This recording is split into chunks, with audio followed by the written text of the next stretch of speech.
पहले greater Hyderabad municipal corporation की आवाम को, वहाँ के तमाम वोटर्स को, राय दहिंदगान को अपनी जानिब से उनका शुक्रिया अदा करता हूँ कि उन्होंने पोलिंग के दिन निकलकर अपने अपने वोट का इस्तेमाल किया, बावजूद इसके कि अभी भी पूरे मुल्क में और हर जगह पर कोरोना वायरस चल रहा है। और अगर पोलिंग परसेंटेज में और इजाफा होता तो और भी अच्छा होता, मगर जिन्होंने निकला अपने वोट का इस्तेमाल किया, मैं इनको मुबारकबाद देता हूं। और क्योंकि उन्होंने हमारी जमहूरियत को मजबूत करने का और जो आवाम को एक मौका मिलता है 5 साल में एक मरतबा अपने वोट को डालने का, उन्होंने उसका इस्तेमाल किया।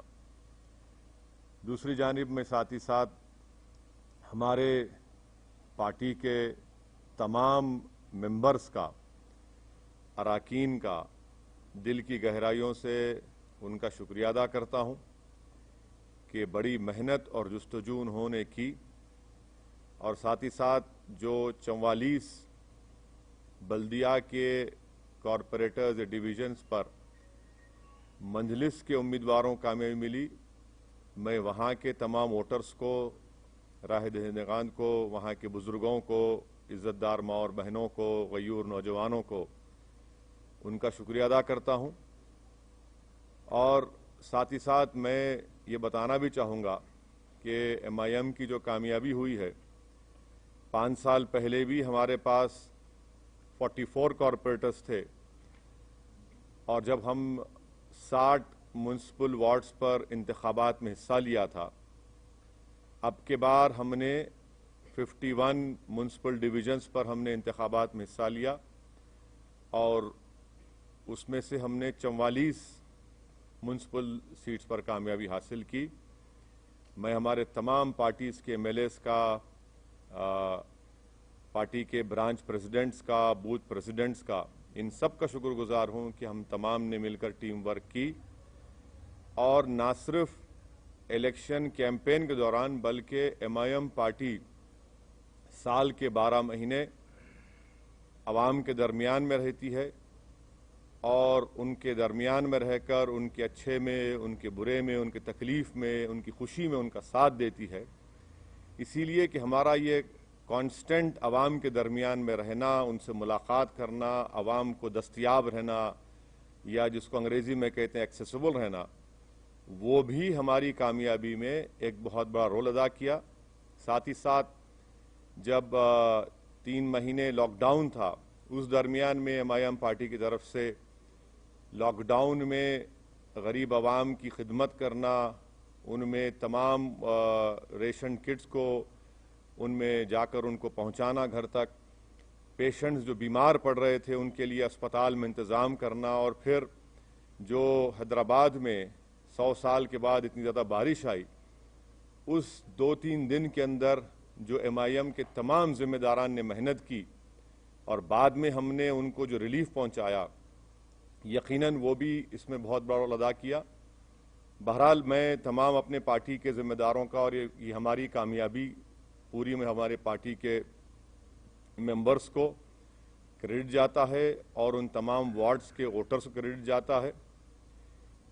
MIM पार्टी ने 51 म्यूनसिपल सीट्स पर कंटेस्ट किया, और आप जानते हैं कि हैदराबाद पार्लियामेंट कॉन्स्टिट्यूंसी में हमने 44 डिविजन्स में से 34 पर कंटेस्ट किया, और 33 म्यूनसिपल वार्ड्स पर हमको कामयाबी मिली। मैं फिर से कह रहा हूं कि हैदराबाद पार्लियामेंट्री सेगमेंट में 44 म्यूनसिपल डिविजन्स हैं, जिसमें से MIM ने 34 पर कंटेस्ट किया और 33 पर हमने कामयाबी हासिल की। ये 5 साल पहले भी ऐसा ही था। दूसरा, सिकंदराबाद में हमने 12, सिकंदराबाद पार्लियामेंट कॉन्स्टिट्यूंसी में 12 म्यूनसिपल वार्ड्स में कंटेस्ट किया, और 9 म्यूनसिपल डिविजन्स पर, 9 म्यूनसिपल डिविजन्स पर अल्हम्दुलिल्लाह हमको कामयाबी मिली। वैसे ही हमने 3 municipal wards Malkajgiri parliament segment में हमने इंतखाबात में हिस्सा लिया, हमको कामयाबी नहीं मिली। 2 म्युनिसिपल डिवीजन हमने चिवल्ला पार्लियामेंट कॉन्स्टिट्यूंसी में हमने लड़ा और दोनों पर हमको कामयाबी मिली। तो मैं फिर से अल्लाह सुब्हाना व तआला का शुक्रगुजार हूं कि परवरदिगार ने हम पर बहुत बड़ा रहम और करम किया और हमारी पार्टी को इन गरीब आवाम की दुआओं को कबूल किया और हमको कामयाबी से हमकिनार किया। हमारे जो 44 सीट थे अल्हम्दुलिल्लाह हमने उसको रिटेन किया और जो 7 म्युनिसिपल वार्ड्स पर हमको कामयाबी नहीं मिली उसके ताल्लुक से हम लोग बैठेंगे, बात करेंगे। मगर मैंने हमारे तमाम जीतने वाले जितने भी नए नौ मुंतखब शुदा या न्यू कॉरपोरेटर्स हैं उन सब से मैंने बातचीत की है और उनसे मैंने कहा कि भाई साहब कल से आप लोग तमाम अपने काम का आगाज़ शुरू कर दीजिए। हमने जो आवाम से वादे किए थे उसको पूरा करने का कल ही से वक्त शुरू होता है। और साथ ही साथ मैं बताना ज़रूरी समझता हूँ आप तमाम को कि पुराना पुल डिवीज़न से राजमोहन चौथी मरतबा MIM पार्टी के म्युनिसिपल कॉरपोरेटर के तौर पर जीते हैं। कारवान से हमने स्वामी यादव को टिकट दिया था राजेंद्र यादव साहब की जगह पर, उनको कामयाबी मिली। तो ये हमारी परफॉर्मेंस था जिसको मैं समझता हूं कि मैं इससे मुतमईन हूं। और हमारा जो अगर आप बोलेंगे कि स्ट्राइक रेट है 51 म्युनिसिपल वार्ड्स में, ये हमारा मैं समझता हूं कि सबसे बेहतरीन स्ट्राइक रेट रहा है। अब आपका जो बुनियादी सवाल होगा कि बीजेपी भी जीती, यकीनन बीजेपी जीती है और ये अवाम का फैसला है और हमारी कोशिश ये होगी कि हम जमहूरी तरीक़े से बीजेपी से मुकाबला करेंगे और हमको पूरा यकीन है कि इनकी बढ़ते हुए कामयाबी के कदम को इंशाअल्लाह ताला हैदराबाद की आवाम बल्कि पूरे तेलंगाना की आवाम इसको रोकेगी। और मुझे ये भी कहना पड़ेगा कि तेलंगाना में जब असेंबली के इंतखाबात होंगे आप देखेंगे कि इंशाअल्लाह ताला ये बीजेपी की जो कामयाबी है वक्तिया कामयाबी है, ये उस वक्त तक इतनी कामयाबियां इनको नहीं मिलेंगी। और मुझे अवाम का फैसला है, हमारी क्या बोलना चाहिए, हमारी ख्वाहिश के बरक्स फैसला आया बीजेपी की हद तक। मगर MIM पार्टी को तो मैं समझता हूं कि हमने तमाम बड़ी मेहनत की और उसका नतीजा हमको अल्लाह सुब्हाना व तआला ने और हैदराबाद की अवाम ने हमको दिया है। शुक्रिया। सर, आप जब लोकसभा चुनाव में 4 सीटें बीजेपी जीत के आई थी उस समय भी आपने कहा था कि ये वक्तिया कामयाबी है, फिर उसके बाद ये कामयाबी नहीं। देखिए, देखिए आप ये बात कह रहे हैं, मैं इसलिए निकाल रहा हूं कि जरा वो आंख पे, तो निजामाबाद में म्युनिसिपल इलेक्शन हुआ, बीजेपी का MP है वहां पे, कितनी सीट MIM जीती? बीजेपी का MP है निजामाबाद में, MIM ने कितनी सीट जीती? 16 सीट जीती हम।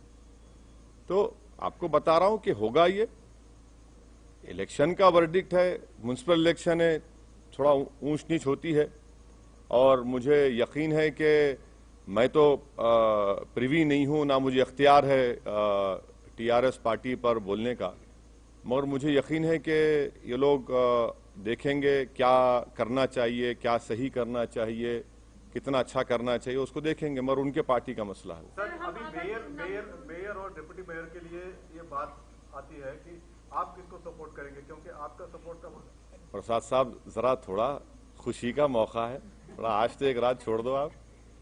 लेकिन बहुत अहम बात है। हाँ बिल्कुल है, नहीं हर चीज अहम है। इतनी बड़ी कामयाबी हमको जो मिली है वो यकीनन एक बहुत बड़ी कामयाबी हमको मिली है और हम फैसला करेंगे, बैठ के बात करेंगे। कल मैं हमारे पार्टी के तमाम जिम्मेदार हजरात से मैं उनसे बात करूंगा, उनसे मशवरा करूंगा, उनकी राय हासिल करूंगा, उसके बाद हम कोई फैसला करेंगे। यकीनन हमको फैसला करना है, हम करेंगे। सर, योगी आदित्यनाथ ने ये कहा है कि भाग्यनगर का भाग्योदय अब शुरू हुआ है और JP नड्डा ने भी ये कहा है कि 2023 में बीजेपी की सरकार होगी, KCR की करप्ट सरकार को हम निकालेंगे।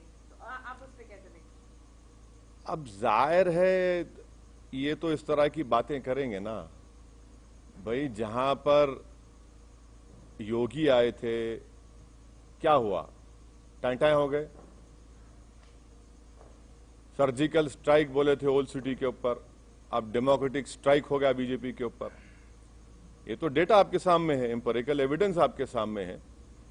हम तो योगी आदित्यनाथ से यही कहेंगे कि आप तो मुंबई गए थे, ज्यादा एक्टिंग मत करिए, हकीकत की दुनिया में आ जाइए और जो जुल्म वहां पर दलितों पर किया जा रहा है उसको खत्म करिए। जो खवानीन आप कॉन्स्टिट्यूशन के खिलाफ बना रहे हैं वो रोकिए। और मुझे यकीन है कि केसीआर गो हमारे अपोजिट पार्टी के हैं, मगर एक बात मानना पड़ेगा, एक रीजनल फेस है और वो रीजनल फेस आज भी इंपॉर्टेंट है, कल भी इंपॉर्टेंट रहेगा। और थोड़ा सा अगर वो लोग जो भी उनके चीजें सही करना है कर लेंगे तो he still a very important and I am sure कि केसीआर जो है वो बीजेपी के ऊपर बहुत बड़े भारी पड़ेंगे आने वाले वक्त में। तो क्या आप उनको सपोर्ट करेंगे अगर मेयर की सीट चाहिए तो?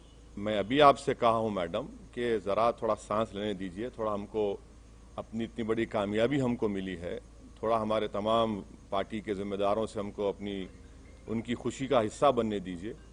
और कल सुबह में हम तमाम पार्टी के हमारे जिम्मेदारों से, एमएलएज हैं, एमएलसीज हैं, सीनियर हमारे पार्टी के लीडर्स हैं, उन तमाम से बात करेंगे, मशवरा करेंगे और जो भी फैसला होगा आप तक पहुंचाएंगे। सर, आपने अपने घर हैदराबाद से अपील की थी जब चुनाव प्रचार कर रहे थे कि बीजेपी को यहाँ पर कंप्लीटली रिजेक्ट किया जाना चाहिए, लेकिन आप ही के घर में बीजेपी नंबर कहाँ देखिए, आप लोग नेशनल चैनल पे आपको बड़ी मोहब्बत हो गई असदुद्दीन ओवैसी के घर में।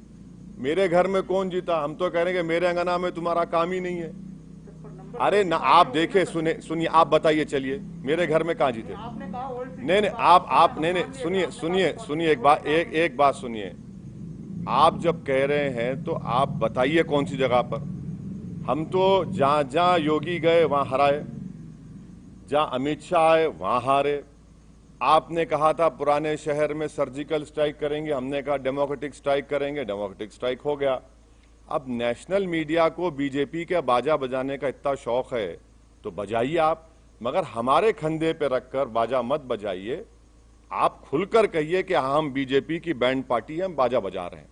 हम आपसे कहना चाह रहे हैं कि हमारे घर में बीजेपी का जो पोजीशन था वो क्या है आप देख लीजिए। हम आपको फिर से कह रहे हैं कि हैदराबाद पार्लियामेंट सेगमेंट में 44 म्युनिसिपल डिविजन्स हैं। 5 साल पहले भी हमने 34 पर लड़ा था, 33 जीते थे। इस बार भी हम 34 लड़े हैं, 33 जीते हैं।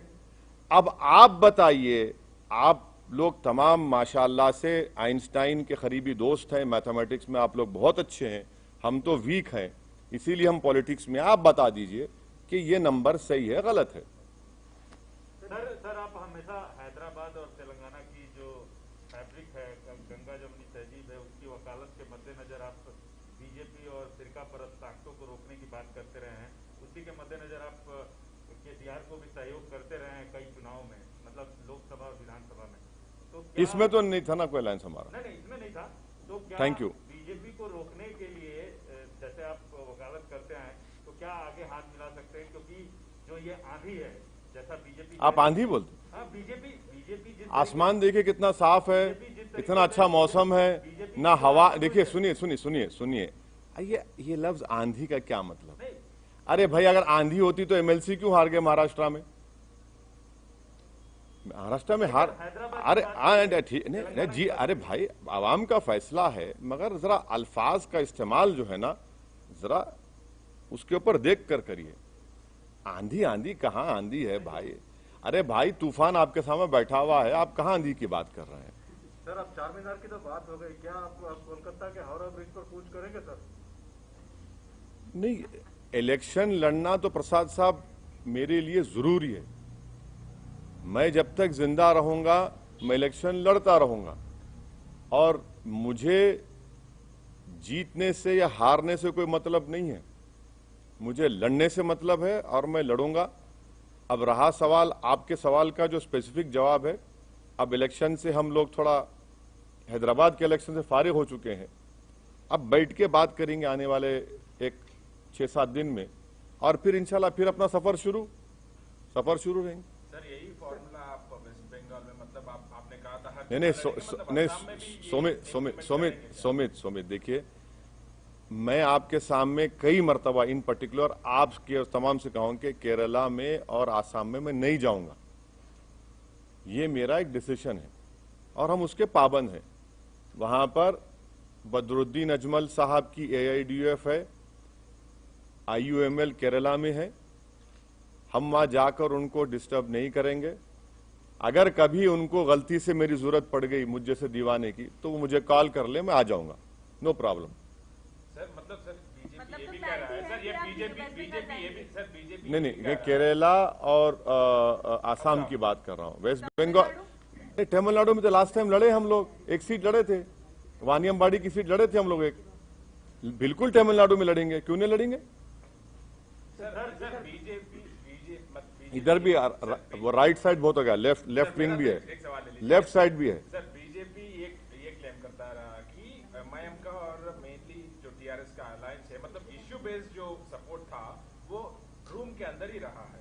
तो मतलब सर ये तो इसका मतलब ये है, इसका मतलब है कि बीजेपी को ये मालूम कि मैं टॉयलेट में जा रहा हूं तो क्या हो रहा है? क्या बात है यार? सर जिस तरह से ये मुद्दे उठाए गए थे इस बार बीजेपी के द्वारा, जिस तरह का ध्रुवीकरण किया गया था, क्या आपको लगता है कि ये कहीं ना कहीं काम किया और आने वाले चुनाव में जो इसे और ज्यादा मजबूती के साथ पेश करेगी बीजेपी? मेरे कॉन्स्टिट्यूंसी में तो काम नहीं किया। सुनिए, सर्जिकल स्ट्राइक बोले, ओल्ड सिटी में 30,000 रोहिंग्या बोले, पूरे पुराने शहर की जनता, चाहे वो हिंदू रहो या मुसलमान रहो, बंगाली रहो, दलित रहो, बैकवर्ड क्लास के रहो, हमारे मारवाड़ी कम्युनिटी के, सब बोले कि नहीं, no surgical strike, only democratic strike चलेगा, और यहां से हमने बीजेपी को हराया। अब दूसरी जगह का ये एक म्युनिसिपल इलेक्शन है, मुझे यकीन है कि मुझे कोई बता रहे थे कि मिस्टर केटी रामाराव जो वर्किंग प्रेसिडेंट हैं, उन्होंने अपने PC में कुछ बातें कही हैं, और मुझे यकीन है कि एक के चंद्रशेखर राव बहुत ही मंजेवे सियासतदान है, वो डायरेक्ट हर चीज का चार्ज लेंगे और वो देखेंगे कि क्या करना है क्या नहीं करना है, और उनके पार्टी का मामला है। अब जहां तक बीजेपी का मामला है, वो तो यही बात करते आएगी ना कि रोहिंग्या, बांग्लादेशी, अफगानी और सर्जिकल स्ट्राइक, जिन्ना, तो ये सब रिजेक्ट हो गया। जिसको जिन्ना बोले, पब्लिक बोली जिन्ना नहीं, वो हमारा जीना मरना हमारा एतमाद हम पर किया, हम कोर्ट दिया। तो ये तो चलता है, बीजेपी की अपनी लैंग्वेज कहां बदलेगी बीजेपी? सर मेरा सवाल ये है कि क्या आपको लगता है कि ओल्ड हैदराबाद और AIMIM को टारगेट करके कहीं ना कहीं बाकी का जो GHMC का इलाका था वहां पर जो है, अब देखिए, अब ऐसा है ना मैडम, अब किसी के घर में कल सुबह में भैंस या गाय दूध नहीं देंगी, मेरे को बोल दो आप, मैं जिम्मेदार हूं। सुबह कल मुर्गी पुकारेगी नहीं, सुबह 4 बजे, अरे शायद ओवैसी यहां से गया होगा। अरे छोड़ दीजिए ना, कहने हर चीज में आप लिखिए ओवैसी के घर में ऐसा हुआ, अरे मैं कहां जिम्मेदार हूं? मेरे घर का तो मैं रिकॉर्ड पेश कर दिया आपको, अब दूसरों को बताना पड़ेगा। कब तक आप लोग हमको इस्तेमाल करेंगे? भाई दिल्ली के स्टूडियो में बैठ के ओवैसी, अरे भाई छोड़िए हमको, हमारा रिकॉर्ड सामने है, हम लड़े 51, अगर हम लड़ लेते 80 तो क्या होता फिर? हाँ, ये भी तो सोचो आप। सर बीजेपी का 4 से 45 हो जाना क्या आपके लिए चिंता की बात? हाँ, बीजेपी का 4 से 45 बोले एक मिनट सर, बीजेपी जहां MIM का कैंडिडेट नहीं था वहां ओवैसी और MIM को टारगेट कर रही थी और ये अचीवमेंट उसको मिला, तो क्या आपको नहीं लगता है कि इस तरह से करके पोलराइज किया और ये चीजें आई? अरे आप मेरे को एक बात समझ में नहीं आ रही, आप कब तक मेरा नाम लेते रहेंगे? माने बीजेपी आपको नहीं, आप माशाल्लाह से आप अनबायस्ड थे, मेरे को मालूम नहीं, मगर कब तक मेरा नाम लेंगे आप? भाई मेरा नाम कब तक लेंगे? भाई वहां पर जब हम 51 सीट्स में अगर मैं 44 जीत रहा हूं, आप मेरा नाम क्यों लेंगे? भाई मुझसे पूछिए ना कि आप 7 सीट पर क्यों हारे, वहां पर कितनी जगह और बीजेपी जीती बता दीजिए, हम बोलने तैयार है आपको।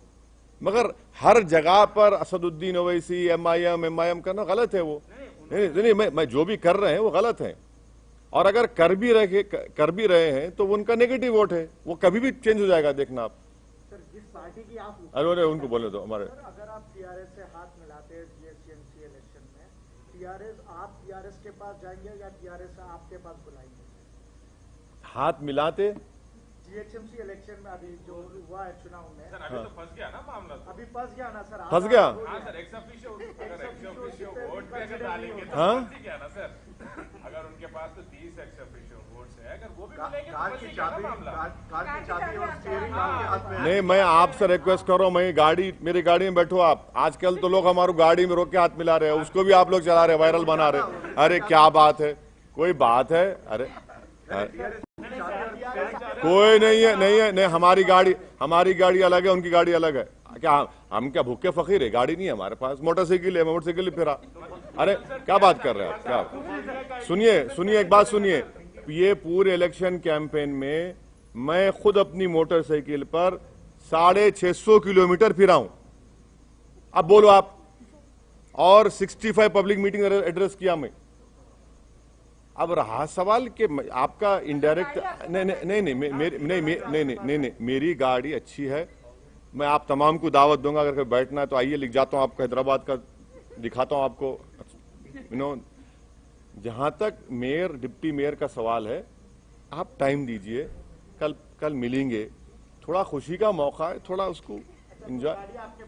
नहीं, गाड़ी नहीं है मेरी गाड़ी। देखिए सुनिए, जहां तक एमआईएम पार्टी का जो डिसीजन होगा वो मैंने फिर से आपको रिटीरेट कर रहा हूं, फिर से बोल रहा हूं कि हम अपने पार्टी के एमएलए से, एमएलसी से, पार्टी के सीनियर लीडर से, हमारे पास एक प्रोसेस है, हम लोग बैठेंगे, बात करेंगे, उसके बाद बताएंगे आपको। इतनी जल्दी क्यों आपको है?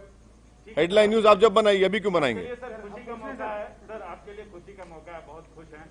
टीआरएस हारी है, आपकी दोस्त है, हारी है, आपको फिर भी खुश है, बताइए। नहीं, देखिए आप क्या बोलना चाह रहे हैं? नहीं, क्या बोलना चाह रहे हैं आप? बोलिए। आपने क्या बोलना चाह रहे हैं? नहीं, अरे देखिए ना, बगैर आपके सपोर्ट के तो आगे नहीं बढ़ सकते सर। अरे भाई साहब, ये तो अभी तो इस रात को तो गुजरने दीजिए, कल सुबह का सूरज नया निकलेगा, कल बात करेंगे, बात करके पार्टी में क्या होगा, क्या करना है, कैसा करना है। हम कहां छोड़ के भागेंगे आपको? ना आप छोड़ेंगे ना हम छोड़ेंगे आपको, फिक्र मत करिए। ऑलरेडी कॉल नहीं आया है सर। हाँ, आपको कॉल ऑलरेडी मेरा फोन आप रख लो, सुबह तक अगर आप सो गए तो आप मेरे को सुबह लाके दे दो, आप रख लीजिए फोन, मैं देने तैयार हूं आपको मेरा phone.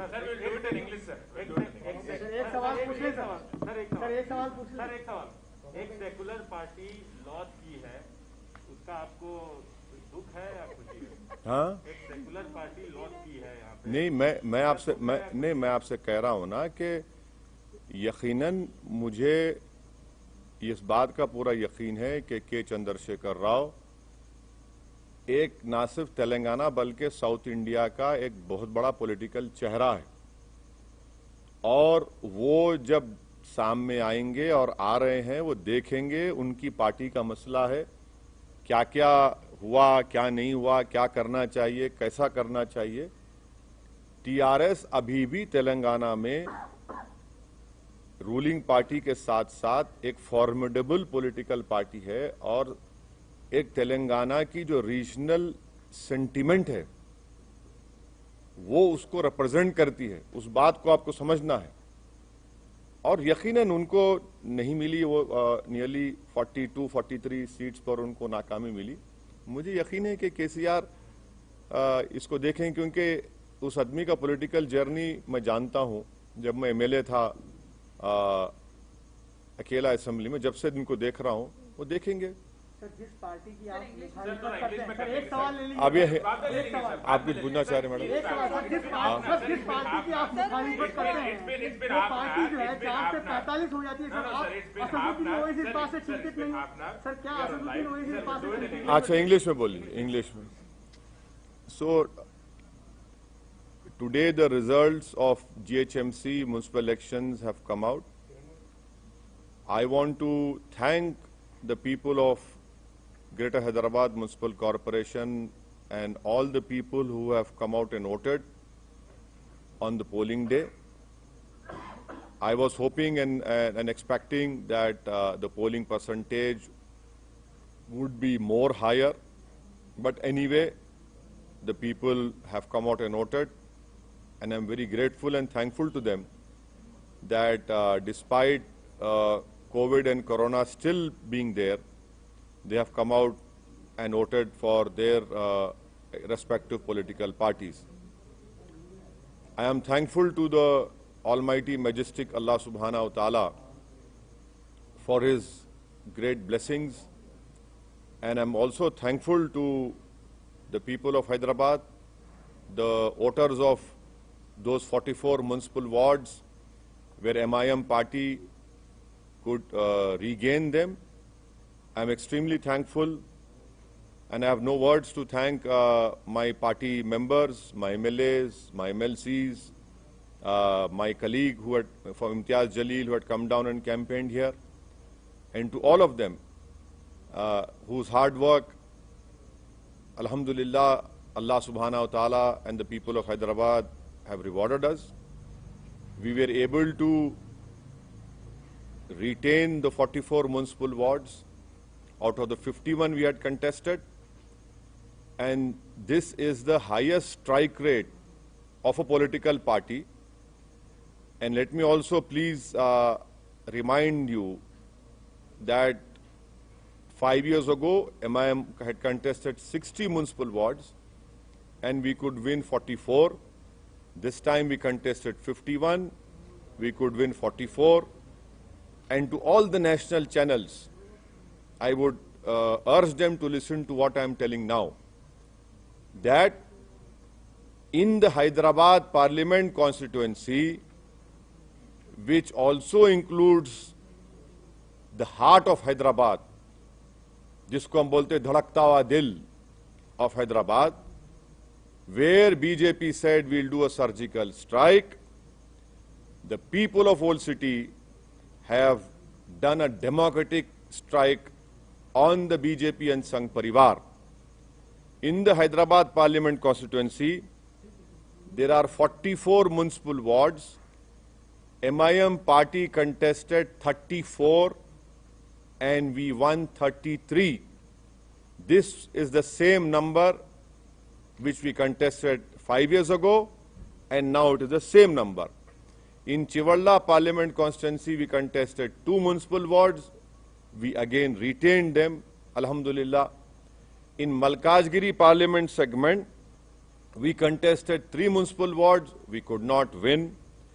In Sikandrabad Parliament constituency, MIM contested 12 municipal wards. We won 9. That is the exact position of the victory of MIM party. And thirdly, I have spoken to all my newly elected municipal corporators. I have congratulated them and I have reminded them that their victory has been possible only because of the Almighty God, the hard work put in by all the MIM members, and because of the voters of their respective wards. And I have told them in clear terms that their work should start from tomorrow onwards, and they should try and fulfill the promises that have been made by the MIM party to the electorate of that respective municipal wards. And may I also tell you that this victory also shows that MIM party's continuous work of being in the midst of the common man, representing them, being in their happiness, helping them when they are in trouble, and helping them whenever they required any helping hand. That is why the MIM party could retain 44 municipal wards. Tremendous yeoman work was done by MIM MLAs, MIM members during the lockdown period, wherein MIM MLAs and members, they took a huge risk on their lives, and during the peak of Corona, we were able to distribute whatever we can from our side, ration kits to not only people of Hyderabad and Secunderabad, but even to migrant laborers. And also when the unfortunate floods took place in Hyderabad, those 3 days, the MIM cadre, MIM MLAs, everyone were out there on the streets, on those inundated areas where thousands of houses were submerged in water. We were doing our utmost best, and people have seen that it is the only party in Hyderabad whose offices are open 6 days a week, where MLAs, corporators, MPs sit in front of the people and address them and meet them, and they are very accessible as compared to other political parties. As far as the election of mayor and deputy mayor is concerned, we want to savor this moment of our victory, and we are thankful to the people of Hyderabad. In all humility, I salute them, and I have no words to thank them. But tomorrow I will be meeting my party MLAs, my party MLCs, my senior leaders. We will be speaking to them. I'll be asking for their views and their advice, and accordingly we will take a decision, and definitely we will let you know. So this is what I have to tell you as far as today's electoral verdict of Greater Hyderabad Municipal Corporation is concerned. Sir, as you said, the people have done democratic strike on the BJP party Sangh Parivar. And sir, after massive aggressive campaigning by the big guns like big faces who have landed in Hyderabad city of इतना बड़ा gun यहाँ बैठा हुआ है, तुम्हारे को वही gun दिख रहा है? हाँ, तोप है ये? क्या बात कर रहे हैं आप गन क्या बोल रहे हैं? क्या हम क्या वो है बरमार है? क्या बात कर रहे हैं? अरे क्या, अरे छोड़ दीजिए. देखिए, see, the BJP said that we will do a surgical strike on Old City. The BJP said that there are 30,000 Rohingyas in voter list. The whole campaign was focused on the people of Old City, and the people of Old City have replied to them, have told them that you cannot demean the people of Old City in this way. And they have given a proper befitting reply to BJP, and that is why you see in Hyderabad Parliament constituency, the BJP have lost badly as far as MIM is concerned, and I'm thankful to the people of Old City. And please stop using these terms like big guns, that gun, this gun. What is that gun? This is democracy. Gun will not work. Ballot will work. And that is why, and if you are saying gun, हम कोई कम है क्या? हम भी तो अरे हमको क्या बोलेंगे आप? क्या बोलेंगे? कैनन बोलेंगे? हाँ, वो बोल लो. बिग फेस, छोटा फेस वाले चलता, बट ऐसा ना को बोलो आप. गन है. You see, your love for BJP comes out when you ask me a question, so I cannot stop you for that. So, but if they've seen 100% increase from last year, how do you see that big jump from the BJP? Yes, it is. Yes, it is a verdict given by the electorate of Greater Hyderabad Municipal Corporation, but I am not privy to the affairs of BJP or TRS. But I can tell you, as a student of politics, that K. Chandrasekhar Rao is a formidable political face of South India, and he represents the ideology and hopes and aspirations of all the Telanganites, of their regional Telangana feeling. And I'm sure that he will look into all what wrong has happened. And the little I know of KCR, I'm sure that he will rectify those things, and he's still the face of Telangana and its ideology. No, sir, you as an MP of Hyderabad, how do you see this jump? That is what I'm asking, because you have seen this for decades now. So how do you see this jump all of a sudden? See, we have seen these jumping jacks. Jack in the box always happen. Doesn't matter. It has happened, but as far as I am concerned, we have contested 51 seats.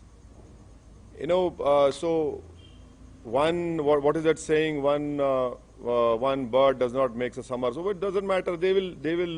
People of Hyderabad are very sharp, very shrewd, and I'm sure that this is just a one-time victory for BJP in municipal elections, though they can claim everything now because they have won some seats.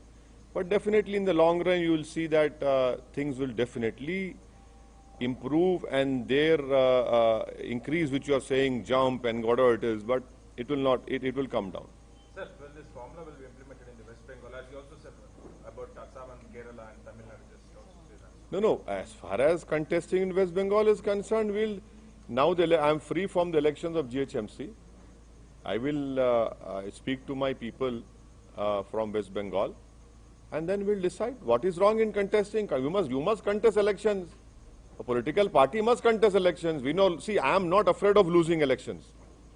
I have said this many times, and we'll decide what to do. Anything else? Thank you so much. Good night.